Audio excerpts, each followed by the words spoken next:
Atlantic hurricane season, Helene hit the U.S. southeast with full force. Power is still out for many, and several communities have been devastated. Meteorologists and climatologists say this storm was expected to be big before it even hit. When you have the Gulf of Mexico, which is running near record levels, temperatures above 30 degrees Celsius, that is fuel for these storms. So once the storm formed, it strengthened quickly, going from the Category 1 to Category 4 in less than a day. Experts say La Nina in the Pacific Ocean also led to less wind shear in the Gulf, allowing the storm to hit Florida without losing steam along the way. The state saw storm surge of up to 15 feet in some parts, and as it moved inland, it met a weather system that had already left rain on much of the southeast. And once Helene came in and hit the Appalachian Mountains, the moisture rose before it fell hard, leading to heavy flooding. With hurricanes, storm surge, wind, and rainfall are often the big concerns, with one often being a bigger factor than others. Yet some climatologists say that was not the case with Helene. This storm had all three components, and all three of them inflicted pretty good damage. Search and recovery efforts are already underway across many states as the death toll has passed 160. But as those operations continue, experts say with sea temperatures still high, the potential remains for more strong storms this season. All right, folks, we are back here on Straight Out of the Cannon. It is 6:37 in the PM, October the 4th, 2021. The future is here. The future is now. Oh, before we get to the story about Queen Helene, let me take this opportunity to thank everybody who came out to our two events this week. This was a pretty busy week for us at the United Urban Network Incorporated. I want to thank everybody who came out Saturday morning to Brunswick Park for Family Fun Day. That's just that's just us giving back to the city that we love so much. The children had so much fun. Thank you to our partners at the Field Museum, the Nature Conservancy, South Shore, everybody. The city of Gary. Thank you to the city of Gary for coming out. Miss Levita Sparks Wade came out. She had a great time. Atia, our own Atia from Tuesdays here, who has a great show on Tuesday evening. She showed up. She came out. I saw her doing the hula hoop with all the girls over there. She had a great, great time. We all had a great, great time. So thank you so much for everybody who came out, and thank you to our partners, and also thank you to our other for coming out to our other event. I wasn't able to come to that one, but one monkey don't stop no show, y'all know. But from what I've heard, that the story of the women of steel, telling that story at the Welcome Center in Hammond. Again, our partners, the Field Museum, Calumet Heritage Partnership, Indiana Dunes Lakeshore and South Shore, all of our partners. Thank you to them, and thank you to everybody who came out to help us tell the story of the brave, courageous women of the United Steelworkers Union. These women really stepped in the 1930s and 1940s and really helped us win World War II and helped us rebuild America. And you have so many women who have been involved in steel working. My grandmother was one of them. My grandmother worked in the mill, okay? My grandmother bought her own house. Seriously.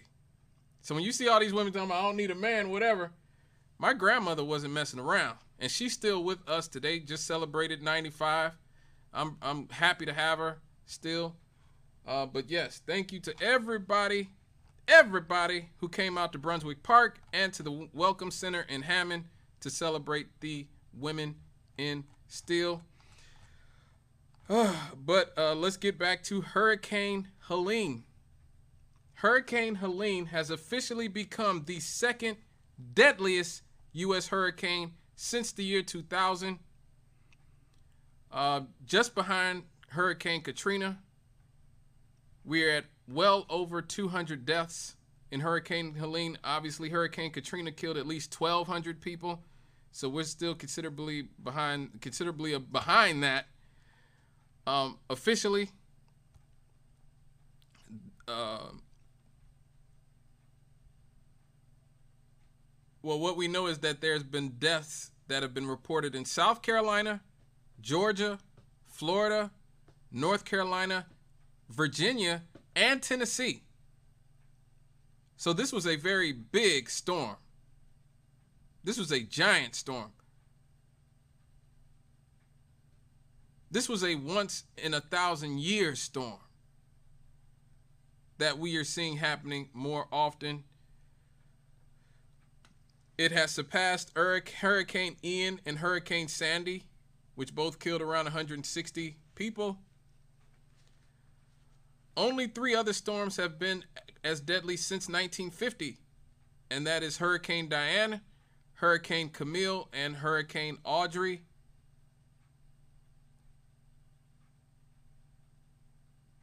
Now, it only falls one notch if we're talking about United States territories, because Hurricane Maria killed nearly 3,000 people in Puerto Rico in 2017. Remember the whole situation with Trump and the toilet paper?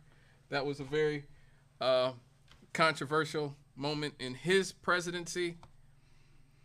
AccuWeather has basically said that they've estimated that the total damage and economic loss from Hurricane Helene is between 145 billion and 160 billion. That is incredible. 145 billion to 160 billion. Wow. That is horrific. The North Carolina Air National Guard has delivered over 100,000 pounds of FEMA supplies to help those affected. They've also rescued more than 500 people and 64 animals from the storm. Based on the computer modeling, the National Hurricane Center has estimated that Hurricane Helene's storm surge reached at least 15 feet near Keaton Beach, Steinhatchee, and Horseshoe Beach in Florida. The only tidal gauge in the Big Bend of Florida at Cedar Key reached 9.3 feet, smashing its previous record of 6.9 feet set during Hurricane Idalia just last year. So we are really looking at a new normal here, folks. This is the reality we are going to have to deal with, where much of Florida and the southeast may be uninhabitable much longer, or people will definitely have to change drastically the way they live in those types of places. Because I just can't see living someplace and every year having my house, or every 5 years having to rebuild my house. Every 10 years having to rebuild my house.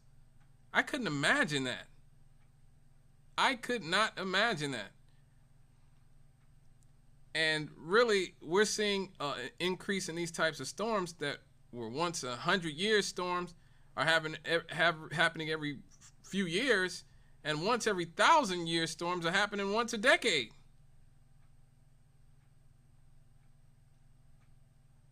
And so this is the sort of reality that we are dealing with. 26 countries are still between 60 to 100% offline. At the peak of the storm, almost 5 million customers lost power. That is the largest concurrent moment number since Hurricane Irma in 2017. Georgia Power has said that Hurricane Helene is the most destructive storm in the history of the state of Georgia. More than 5,000 power poles need to be repaired or replaced. 425 miles of wire needs to be strung. Duke Power has confirmed over 6,000 poles in northwest South Carolina. So this is going to be horrific in terms of getting utilities to these people who are victims, who still have homes. Like, a lot of people are like, well, I don't have a home anyway. What good is the power being on if I don't have a home? An EF3 tornado spun up by Hurricane Helene on Friday also injured 15 people, some critically, in Rocky Mount, North Carolina. It was a tornado. A tornado. It was one of the 33 tornado reports during the storm, and the National Weather Service has confirmed at least a dozen tornadoes so far.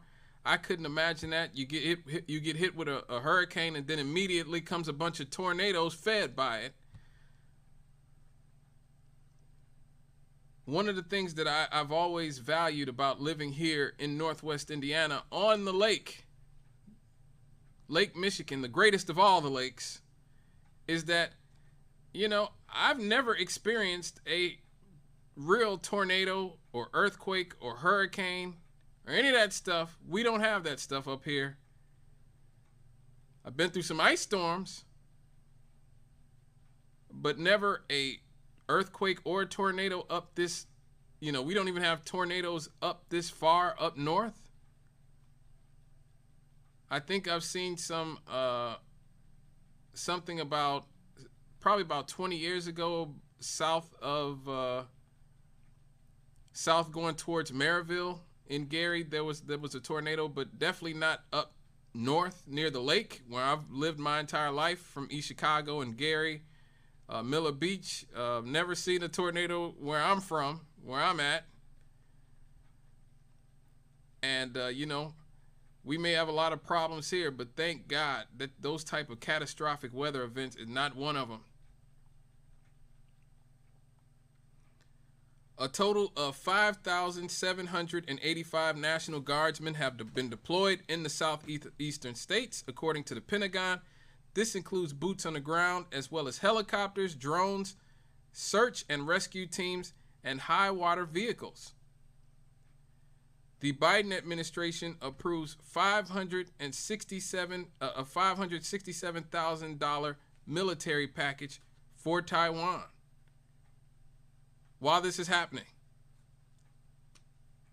So just think about, while this is happening, Biden-Harris, they approved a $567 million military package for Taiwan. In just the past 7 days, our government has sent military aid packages to the following countries. Ukraine. They sent $8 billion to Ukraine in the last week. Israel, almost $9 billion in the last week. And Taiwan, as I said, $567 million. In total, our government has sent almost $20 billion in military aid to other countries in the last week, while our country is falling apart. You people get what you vote for. This is what you voted for. Whether you're voting Democrat or Republican, this is what you're voting for. Let me get this caller. Hello, caller. Yeah, I'm listening to you. I'm enjoying your show. But that goes to show you, like you say, the United States here, what we need, all these different states around here, they don't have it. We don't have the funds. But Nope. you can pop up with millions and billions of dollars to send somewhere else, supposedly sending it that way. Yeah. They might send $500 million worth of equipment or whatever they need of food and supplies. We're not there counting the money. Nope. We're not counting it. So what they doing with the rest of this money? All this Army equipment, $300 for a hammer, all this kind of crazy stuff, So we're not sitting there at the table counting every dollar that comes in and goes out. So hey, we, like they say, the government is the pimp and we the biggest what they got. So we're going to keep on continuing to get it. And like you say, we get for what we vote for. The folks put them right back in the office or do different things, and let's try this guy, and then get the same results.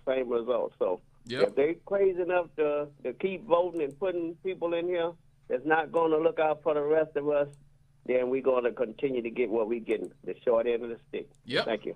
Thank you for calling, brother. He's absolutely right. And this is why, you know, they trapped us in this sort of two-party duopoly where they say you get to choose between Jeffrey Dahmer and or John Wayne Gacy. And you got to make a choice.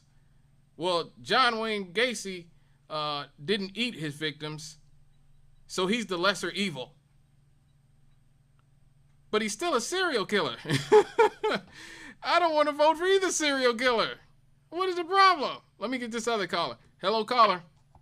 Yeah, hello, good evening. I agree with that. That is some topic there you got going on today. Thank you, brother. And I'm listening, and I definitely agree with it, and I'm enjoying your show. Thank you for being there on this Friday evening, and that is really something. We're sending all them dollars over there.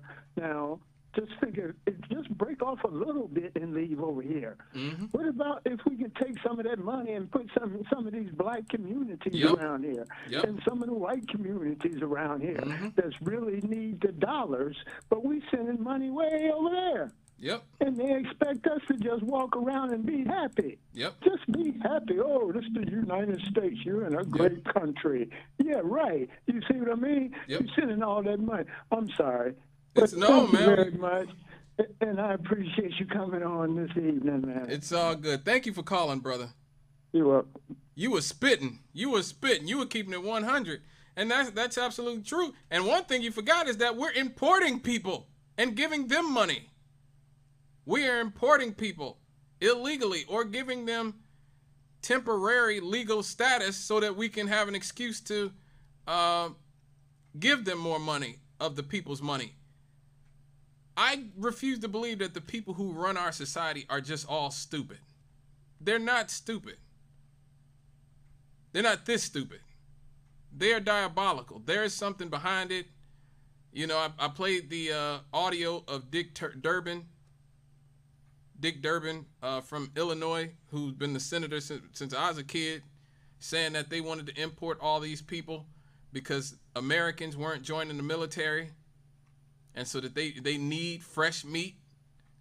So they're sending all this money over to foreign countries in military aid. They're starting all these wars so that they can feed the military-industrial complex, and then they are displacing Americans with random foreigners showing up in our communities and giving them money to sustain them while they do so.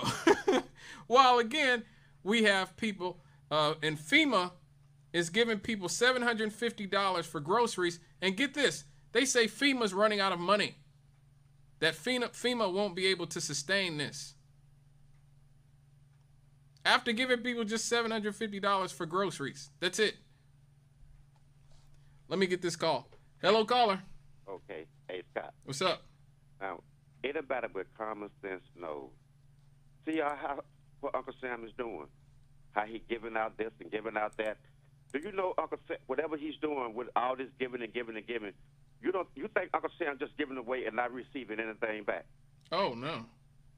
That's exactly what I'm getting at. So, look, no matter how many hundred millions of dollars he give away, believe me, my friend, Uncle Sam got something coming back, but you and I never know. Yeah. He's not gonna tell us nothing. Right. I don't care what nobody say. Uncle Sam not gonna go broke. Huh. No matter what he do, Uncle Sam know exactly what he's doing, man. I agree. So other than that, that's the best I can say. I agree. Thanks for calling, brother. Okay, bye. Yeah, all this is being done on purpose. All of this, I'm more than convinced that this is all being done on purpose, that there are no coincidences. And it ultimately, like I said, they think they got us. They think they got us because they think you are trapped. You got to vote Democrat. You got to vote Republican. And there's absolutely nothing you can do. We are going to do what we want. That's essentially their plan. Their plan is we're going to do what we want to do. There's nothing you can do to stop us. You know, and this is why things seem to never change regardless of who's in office. Democrats in office, you get this. Republicans in office, you get this. And it's because there is what a lot of us, especially as leftists, have taken to calling it the uniparty. There is a uniparty in this country. And the neocons, the neoliberals, they don't really care about Democrat, Republican. They leave that to y'all. Y'all care about the Democrat, Republican nonsense. They don't care nothing about that. They really don't. That's why you have Dick Cheney coming out in favor of Kamala Harris. He could not care less about the Republican Party. He wants to maintain the status quo.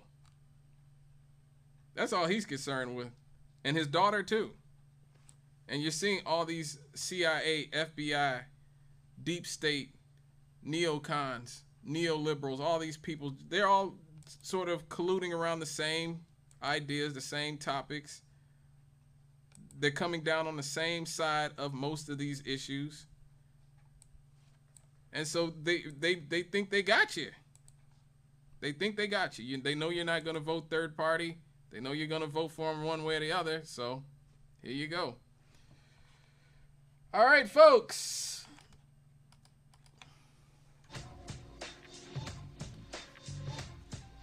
Rest in peace to all those who have lost their loved ones and all their possessions in Hurricane Helene. My prayers go out to you. But when we come back, we're going to lighten the mood a little bit and celebrate the living. Well, and those who've left us as well. But it's time for Happy Happies. We'll be right back after these.